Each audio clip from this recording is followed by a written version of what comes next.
የዩቲዩብ የስኬት ሚስጥሮችን በዝርዝር የያዘው የአቤል ብርሃኑ የወይኗ ልጅ አዲስ መጽሐፍ በገበያ ላይ ዋለ። ዩቲዩብ ለመጀመር በአጭር ጊዜ ስኬትን ለመቀዳጀት አስበዋል? ዩቲዩብ ጀምረው ሚስጥሮቹ አልገባ ብለውታል? እንግዲያውስ አዲሱ በዩቲዩብ 2 የወርቅ 3 የብር ሽልማቶችን ያገኘው የአቤል ብርሃኑ የወይኗ ልጅ የዩቲዩብ ሚስጥሮች መጽሐፍ በዝርዝር ሁሉንም ያብራራሉታል። ዛሬውኑ ገዝተው ህልሞን እውን የሚያደርጉበትን የዩቲዩብ የስኬት መንገድ ይጀምሩ። በውጭ ሀገራት ለምትገኙ ከአማዞን ላይ ብታዙ በቀናት ውስጥ ደጁ ይደርሳል። የአማዞን ሊንኩን እዚህ ቪዲዮ ኮሜንት ላይ ያገኙታል። በሀገር ውስጥ ለምትገኙ በ0949 13 0000 ቴሌግራም ላይ ይዘዙ። ካሉበት ቦታ እናደርሳለን። የዩቲዩብ ሚስጥሮች ዘመኑ ጋር ተፈላጊ መጽሐፍ።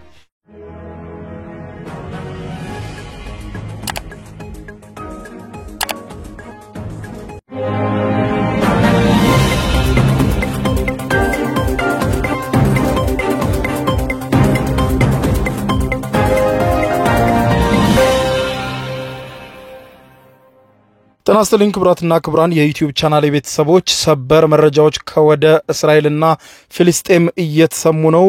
እስራኤል ከማለዳ ጀምሮ ከባድ የአየር ድብደባ በፍልስጤም ላይ በድንገት ጀምራለች። ይህንንም ተከትሎ ከ450 በላይ ንጹሃን ዜጎች ከዛሬ ማለዳ ጀምሮ ብቻ መገደላቸው እየተነገረ ይገኛል። የተለያዩ ሀገሮች አስቸኳይ መግለጫ በማውጣት ላይ ናቸው። ዝርዝር ሰበር መረጃውን እንደሚከተለው አስደምጣችኋለሁ። አብረን እንከታተለው። በቅድሚያም እስራኤል በጋዛ ከፍተኛ የአየር ድብደባ ማካሄድ ጀመረች። ማለዳ የጀመረው የአየር ድብደባ የዘገባ እስከተጠናከረበት እስካሁኑ ሰዓት ድረስ ከ450 በላይ ንጹሃን ዜጎች መገደላቸውን የፍልስጤም የጤና ሚኒስቴር ባወጣው አስቸኳይ መግለጫ ገልጿል። የእስራኤል መከላከያ ኃይል የሐማስ በሆኑ ኢላማዎች ላይ አነጣጥር ያለው በማለት ገልጾ ዛሬ ማለዳ በድንገት ነበር የአየር ድብደባውን የጀመረው። በጥቃቱ የጋዛ ሰርጥ የሀገር ውስጥ ጉዳይ ሚኒስትር የሆኑት የሐማስ ከፍተኛ የደህንነት ባለስልጣን መሐመድ አቡ ዋፋ መገደላቸውን የእስራኤል መገናኛ ብዙሃን ሲናገሩ እንደ አውሮፓውያኑ አቆጣጠር ጥር 19 በእስራኤልና በሐማስ መካከል የተኩስ አቁም ስምምነት ከተደረገ በኋላ ተኩስ አቁሙ ተጥሶ የተፈጸመ ከባድ የአየር ድብደባ ሆኗል። የጋዛ የተኩስ አቁም ስምምነትን ለማራዘም በተደረገው ውይይት ከስምምነት ላይ መድረስ ሳይቻል እንደቀረም የእስራኤል መገናኛ ብዙሃን እየዘገቡ ነው። በርካታ ፍልስጤማውያን በረመዳን ጾም ላይ ባሉበት በዚህ ወቅትም በተደረገው በዚህ ድንገተኛና ከባድ የአየር ድብደባ በጋዛ ከፍተኛ ፍንዳታዎች እየተሰሙ መሆኑን ከጋዛ የሚወጡት የመገናኛ ብዙሃኖች መረጃ ያሳያሉ። እንዳይን ምስክሮች ገለጻ ከሆነ ከ20 በላይ እስራኤል ጦር አውሮፕላኖች በጋዛ ከዛሬ ማለዳ ጀምሮ እየተመላለሱ ድብደባ እየፈጸሙ መሆኑ ተነግሯል። ከነዚያም አውሮፕላኖች መካከል በጋዛ ከተማ ራፋ፣ ካን ዩኒስ ኢላማዎች ላይ ከፍተኛ የሆነ ፈንጂዎችን መጣላቸውም ተዘግቧል። የእስራኤሉ ጠቅላይ ሚኒስትር ቤንያሚን ኔታንያሁና የመከላከያ ሚኒስትሩ እስራኤል ካንትዝ ጥቃቱ እንዲፈጸም ዛሬ ማለዳ ትዕዛዝ መስጠታቸውን የእስራኤል ጠቅላይ ሚኒስትር ጽሕፈት ቤት መግለጫ ያሳያል። ይህ የሆነው ሐማስ ታጋቾችን ለመልቀቅ በተደጋጋሚ እምቢተኛ በመሆኑ እንዲሁም ከአሜሪካ ፕሬዝደንት መልእክተኛ ስቲቭ ዊትኮፍ እና ከአደራዳሪዎችም የቀረቡ ጥያቄዎችን መሰረት በማድረግ ነው ብሎታል። እስራኤል ከአሁን በኋላ በሐማስ ላይ የምትወስደው ወታደራዊ እርምጃ ተጠናክሮ ይቀጥላል፣ ጦርነቱም ዳግም ተጀምሯል ይላል የእስራኤል መግለጫ።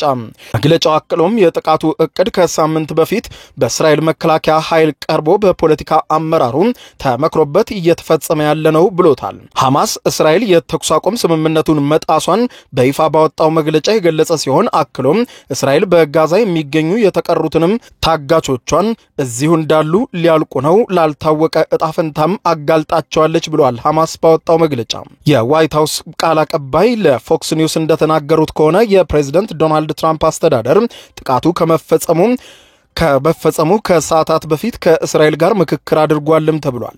የመጀመሪያው ጊዜያዊ የተኩስ አቁም እንደ አውሮፓውያኑ አቆጣጠር መጋቢት 1 ማብቃቱን ተከትሎ ተደራዳሪዎች ሌሎች አማራጭ መንገዶችን ለመፈለግ እየመከሩ ነበርም ተብሏል። አሜሪካ የመጀመሪያውን ምዕራፍ እስከ ሚያዝያ ወር አጋማሽ ድረስ እንዲራዘም እንዲሁም ሐማስ የያዛቸውን ታጋቾች እንዲለቅ እስራኤል ያሰረቻቸውን ፍልስጤማውያን እንድትፈታ ሐሳብ አቀርባ ነበር የተባለ ሲሆን ነገር ግን ድርድሩን በቅርበት የሚከታተሉት የፍልስጤም ባለስልጣን ለቢቢሲ እንደተናገሩት እስራኤልና ሐማስ በሶስተኛ ወገን በኩል ባደረጉት ድርድር ላይ የአሜሪካው ተወካይ ዊትኮፍ ባስቀመጡት የስምምነት ቁልፍ ጉዳዮች ላይ መግባባት እንዳልተደረሰ ተነግሯል። በእስራኤልና በሐማስ መካከል ጦርነት የጀመረው እንደ አውሮፓውያኑ አቆጣጠር ጥቅምት 7 ቀን 2023 ዓ.ም እንደነበር ይታወቃል። ሐማስ ከ1200 በላይ ሰዎችን ሲገድል 250 ያህሉን ደግሞ አግቶ መውሰዱን በመገናኛ ብዙሃን ከተነገረ በኋላ እስራኤል ለበቀል ጥቃትና እንዲሁም የታገቱትን አስለቅቃለሁ በሚል ወደ ጋዛ መዝመቷን ካሳወቀች በኋላ ከ48000 በላይ ንጹሃን ፊልስጤማውያን ሕይወታቸው ማለፉ ይታወቃል። 1.2 ሚሊዮን በላይ የሚሆኑ በጋዛ ሰርጥ ከሚኖሩ ሕዝብ መካከልም አብዛኛው በድጋሚ ለመፈናቀልም ተገዷል። በግምት 70 በመቶ የሚሆኑ የጋዛ ህንጻዎችም ወደ ፍርስራሽነት ተቀይረዋል። የጤና አጠባበቅ፣ የውሃና የንጽህና አጠባበቅ ስርዓቶችም ሙሉ በሙሉ በጋዛ እንደወደሙም ተነግሯል። ፊልስጤማውያን በረመዳን ጾም ወር ላይ ባሉበት በአሁኑ ሰዓት በድንገት እየተፈጸመ ያለው ይሄው ከባድ የአየር ድብደባ አሁንም ተጠናክሮ በቀጠለበት በአሁኑ ሰዓት ታዲያ የተለያዩ ሀገራት አስቸኳይ መግለጫዎችን በማውጣት ላይ ናቸው። ቻይና ባወጣቸው አስቸኳይ መግለጫ የቻይና ውጭ ጉዳይ ሚኒስትር ቃል አቀባይ ማኦኒንግ ቻይና በጋዛ እየተፈጸመ ያለውን የፈንጂ ጥቃት እጅግ ያሳስባታል፣ ተፋላሚ ኃይሎች ጋዛን ዳግም ወደ ጦርነት ሊከት የሚችልና ሰፊ የሰብአዊ ቀውስ ከሚፈጥር ድርጊትም እንዲቆጠቡ በአስቸኳይ እጠይቃለሁ ብላለች። ሩሲያ ባወጣቸው አስቸኳይ መግለጫ ደግሞ እስራኤል ከ200 በላይ ከባድ የአየር ጥቃቶችን በአንድ ቀን ብቻ እየፈጸመች መሆኗን ጋዛን ዳግም ውጥረት ውስጥ የሚከት ነው ብሏል።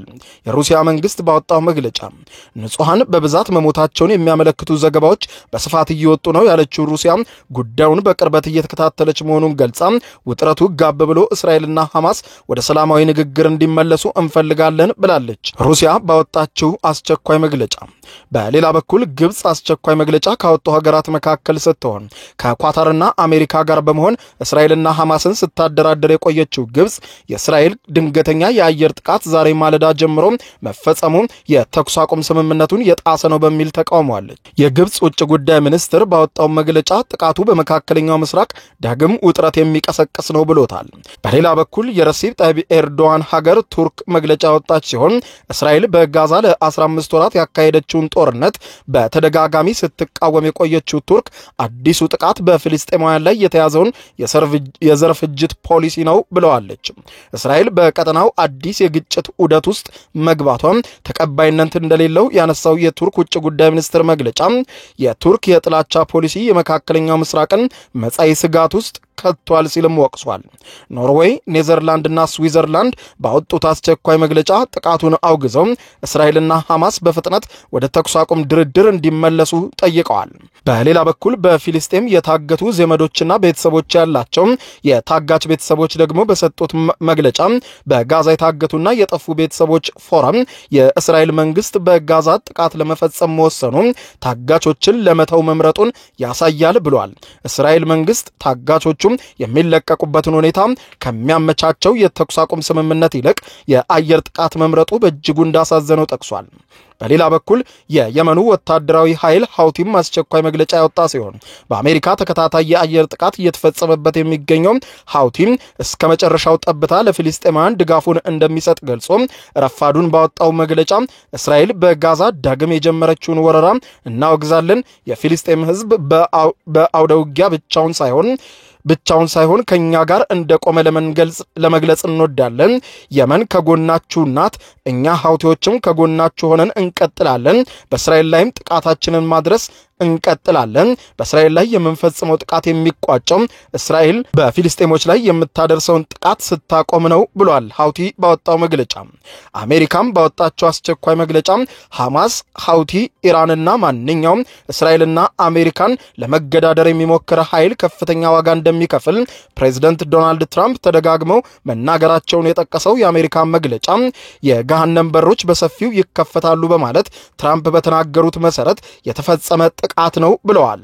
በጋዛ ለተፈጸመው ጥቃት አሜሪካ ድጋፍ መስጠቷንም የአሜሪካ የዋይት ሃውስ ቃል አቀባይ ካሮሊን ሌቪት አስታውቀዋል። ይህ በዚህ እንዳለ እስራኤል ከሰዓታት በፊት ባወጣችው መግለጫ ደግሞ በጋዛ ዛሬ ማለዳውን ጀምሮ እየፈጸምኩት ባለው የአየር ከባድ ድብደባ በርከት ያሉ የሐማስ አመራሮችን ገድያለሁ ስትል እስራኤል ገልጻለች።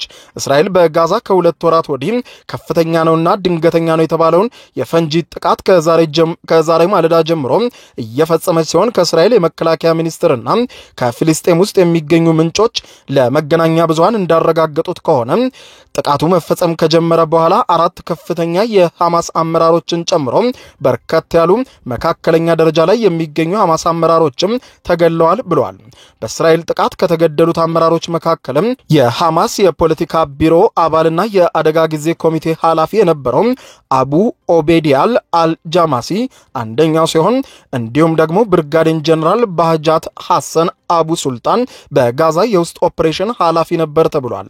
ኢሳም አልዳሊሲ በበኩሉም የሐማስ የፖለቲካ ቢሮ ኃላፊ የነበረ እንደሆነ የተገለጸ ሲሆን መሐመድ አቡ ዋትፋ ከሐማስ ጋር ግንኙነት አለ የተባለ ምክትል የሀገር ውስጥ ጉዳይ ሚኒስትር ነበረም ተብሏል።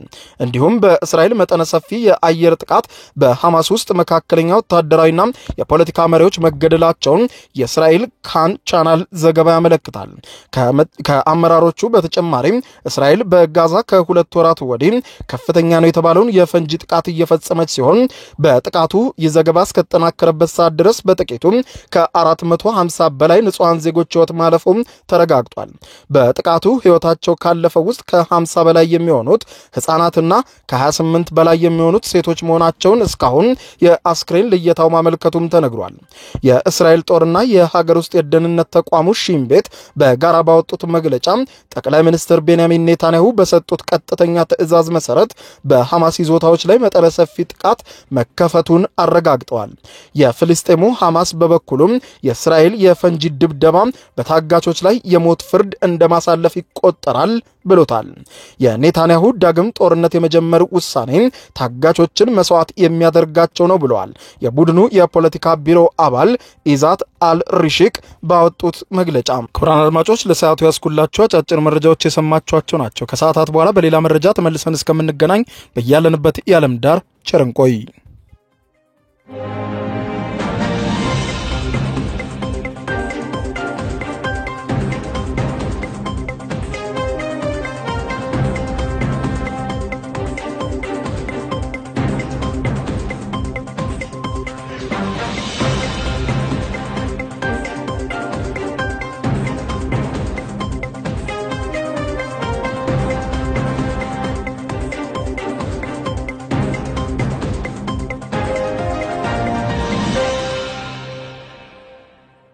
ቀጣዩን የትንሣኤ በዓል በኢየሩሳሌም ለማክበር ምዝገባው ሊጠናቀቅ በጣት የሚቆጠሩ ቀናት ብቻ ቀሩ። መታደል አስጎብኝና የጉዞ ወኪል ለዓመታት በኢየሩሳሌም ቅዱሳን ቦታዎችን በማስጎብኘት በብዙዎች ተመስግነናል። አሁን ደግሞ የፊታችንን የትንሣኤ በዓል በኢየሩሳሌም ለማክበር ውስን ቦታዎች ቀርተዋል። ጌታ ኢየሱስ ክርስቶስ ከተወለደበት ከቤተልሔም እስከ ጎልጎታ፣ ከገዳመ ቆሮንቶስ እስከ ገሊላ ባህር፣ ከዮርዳኖስ ወንዝ እስከ ጌትሴማኔ የታቦር ተራራን ጨምሮ በርካታ መጽሐፍ ቅዱሳዊ ቅዱሳን ቦታዎችን እንጎበኛለን። የደርሶ መልስ የኢትዮጵያ አየር መንገድ የበረራ ትኬት ዋጋ 165,000 ብር፣ የጉዞ ቀንን ጨምሮ 14 ቀናት የሆቴል የመጓጓዣ የጉብኝት ቦታዎች ክፍያን ጨምሮ 2200 የአሜሪካን ዶላር። የምንጎበኛቸው ቦታዎች ደህንነታቸው የተጠበቀ በመሆኑ በወቅታዊ ጉዳይ አይስጎ። አድራሻ 22 ጎላጉል ህንፃ ሁለተኛ ፎቅ ቢሮ ቁጥር 205B በ0912 64 1000 ወይም በ0964 08 08 08 ላይ ፈጥነው ይደውሉ። መታደል አስጎብኝና የጉዞ ወኪል